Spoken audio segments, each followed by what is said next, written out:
Well, hello, my friends. I should be live, and each time I go live, I try so hard to make sure that everything is in place to have as minimum gap as possible. But again, I check Facebook, I check Instagram and LinkedIn, and still there's something that needs to be done in one of these platforms. Today, I want to talk to you about EQ and how it's related to the work that I do, because this is one of the topics that is so close to my heart and it's so effective in the work that we do. And you know that I'm always about hitting high, hard goals. And one of the things that I always talk about is that what does it take to level up and get to the goal that we have set for ourselves? What does it take to go for hard goals? And one answer that comes from University of Michigan is that if you want to achieve the goals that you have, others matter. Basically, they have summarized entire positive psychology in one phrase: others matter. So in the space that we are in corporate world and basically in the business, this is such a simple thing. We have been talking about uh, building relationship, working with others, and the concept of emotional intelligence is not the first time that it's been spoken of. What it's mean is that one of the key things that it does, it moves us from management to leaders. It's a arrow that moves person from managing the work to be able to become the leader. And what it means in definition, I love it. It's ability to identify, express, appraise, understand, and most importantly, regulate our emotion and others' emotion. Our emotion and others. So it's one part is an internal skill, another part is interpersonal skill, personal and interpersonal. It's personal on the self levels. Um, Traits such as curiosity, motivation, self-control, those are the ones that they are considered internal. The ones that they are in associated with others, such as care, empathy, and for example, generosity.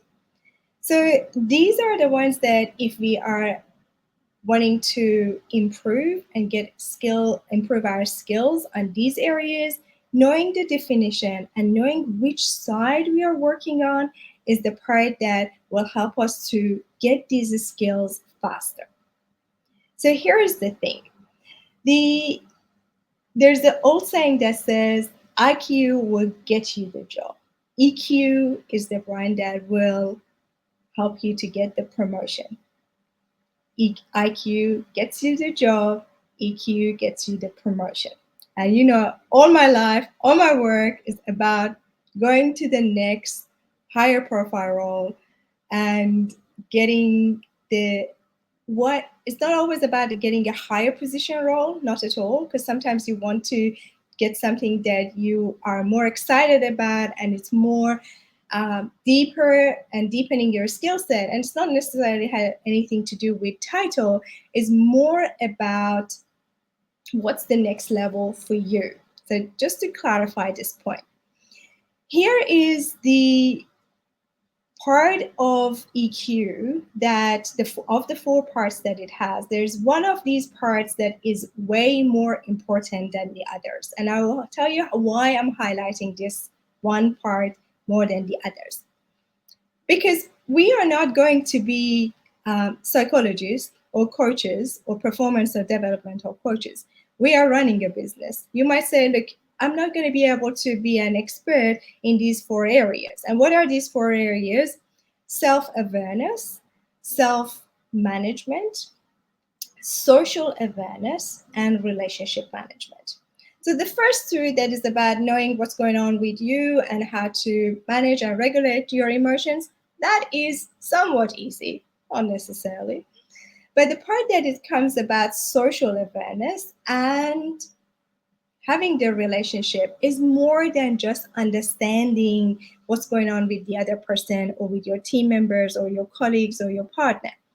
You need to be aware of social dynamics, such as political dynamics or the concept of that they are spoken in diversity, or, for example, racism. These are the topics that you need to be aware of them in the social setting, as well as what's going on with the person that is in front of you. The other thing is when it's about relationship management, a large part of that is about communication and having the skills to communicate what needs to be done or how we can solution something that is not working, or we can have more of something that we love. So yes, we are aware of these four areas, but we're not going to be psychologists. We're not going to become an expert in all these areas. Frankly, we don't have time, and we have to do stuff that we need to do in our daily life. So let's apply 80-20 rule to emotional intelligence. That is amazing. Why? Because if there is one piece of this work that can give you 80% of the results you want, that's the win in the work that we do. And that's particularly important to me because I'm always about how can we achieve the most amount of success? How can we achieve the most impact with the most effective part of a skill set? So think of that. And with that, there is one tweet size answer to this one. The part of emotional intelligence, gaining that skill that help you to get the most level of jump in gaining this skill, is ability to name your own emotion. The part of emotional intelligence that gives you the most boost in gaining this skill is the ability to name your own emotion. Yes, there are more than 500, close to 700 emotions named for human beings, the things that we feel. Though mostly, if you ask someone how you're feeling, they say good or bad or angry, as if there are only like 4 or 5 emotions known in humankind. But there are way more than that. And we feel them in a social setting or when we are even on our own. So the ability to know and recognize these emotions is super helpful to then later on decide what action we're going to take in order to manage it. And you might say, what is my emotion? How about understanding what's going on for others? Here is the connection. You can only recognize something in others when you can recognize it in yourself.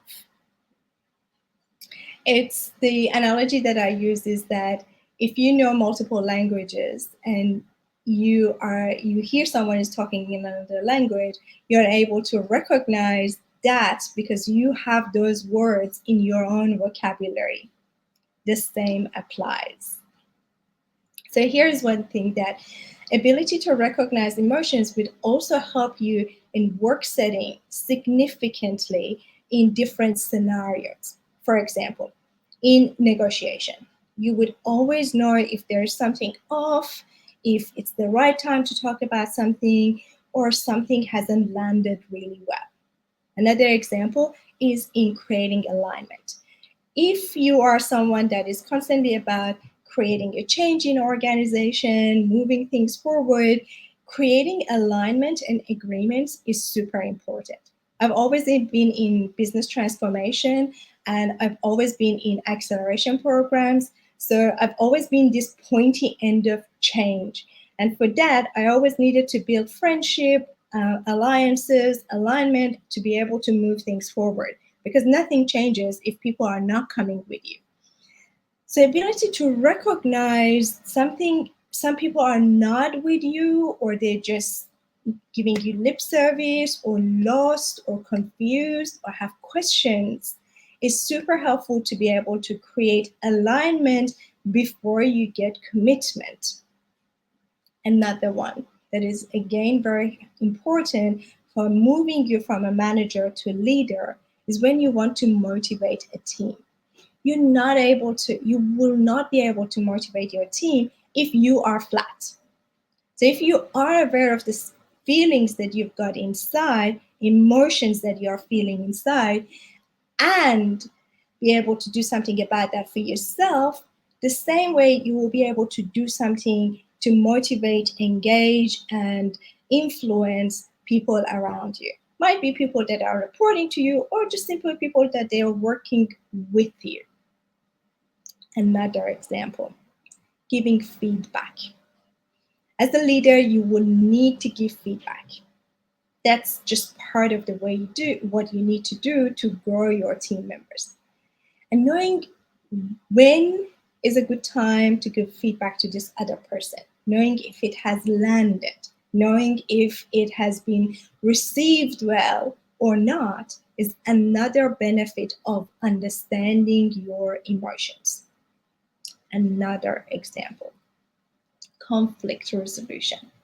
Have you entered in a room and see some people that they are talking about something, a topic, and trying to make a decision, but you do know that there is a lot of unspoken conflict because their plan and our plans are not aligned, and there's a conflict between these ones, either conflict of plans or ideas or objectives.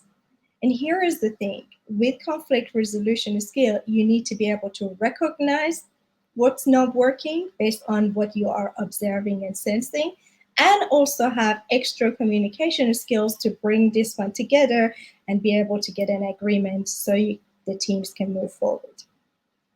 Last one, which is an interesting one. If you have received feedback that is poor about what you do, or you have not received any feedback, but something in your guts is telling you, oh, something is off, or people are not talking properly to me, or I can't tell what's going on. Knowing the emotions of yourself and others will be the first step for you to find out where something is not working or is working or not working. Sometimes in one of my programs, we work over a month, if not more, on this topic just to create an understanding and embed emotional intelligence skill in managers. It's that important. So now I have 2 actions for you if you choose to take them. And that's this. Action number 1, I want you to go to a generative AI tool, ChatGPT, or any tool that you're using, and construct a prompt that says, what are the emotions, the list of emotions that we have. And by now you should be really good at engineering your prompt, but these 2 parameters are so important in constructing that prompt. First is to imagine you are a psychologist. So system will give you, the agent will give you the technical terms for a lot of emotions. Second parameter is to ask it to give you in a table so you can actually print it. So parameter number 1, imagine you're a psychologist. Prompt number 2, the output in a table format. That's how you get the list of all emotions, and you'll be surprised that how many of them are there. I still sometimes need to look them up and say, oh, okay, that's a new one. I didn't know it. Like I knew of it, but I didn't know it as a set of emotions, names, or vocabulary in my domain. The second action, should you choose to take it, is this one. For 3 days in a row, put a piece of paper, when you're at work, put a piece of paper next to you. And in any conversation or after any piece of work that you do, write down the emotion that you have felt. And this is an interesting thing. By end of the day, you should have your paper covered with lots of emotions and names or things that comes up for you. Just the name of emotion. One other key point when you're working on the concept of EQ and finding out or being aware of the emotions that are in your space, if English is not your first language, I invite you to look up emotions in the other language, your mother tongue, as well. Sometimes we don't have exact phrases in another language. Sometimes we sense a feeling that we don't have it in English, or other way around. We have it in English, but we don't have equivalent of it in our mother tongue. The same applies if English is your first language, but you've been raised in a country or working currently in a country that language is different to yours. So play with that and just see what comes up for you. If you feel this area is something that you are interested to work more, please call a leadership audit with me. I will definitely help you to explore this area and find out what is the next best action for you in terms of developing your leadership skills. This is a very interesting piece of work. It's fundamental and something that I've personally worked a lot on it, but also is part of my private coaching and all the programs that I built. This is like non-negotiable part of all of those conversations and work I do. Let me summarize everything from the top so you will take the flow of conversation as well as the 2 actions with you. We want to achieve high, hard goals. People around us matter.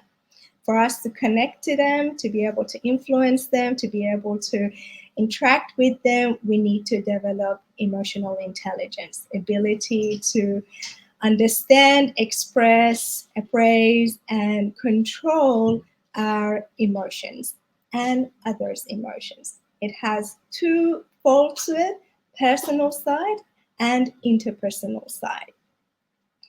And for that, because we're not going to become an expert in this topic, what we're going to do is apply 80-20 rule to it and get the most important part that gives us the most amount of result.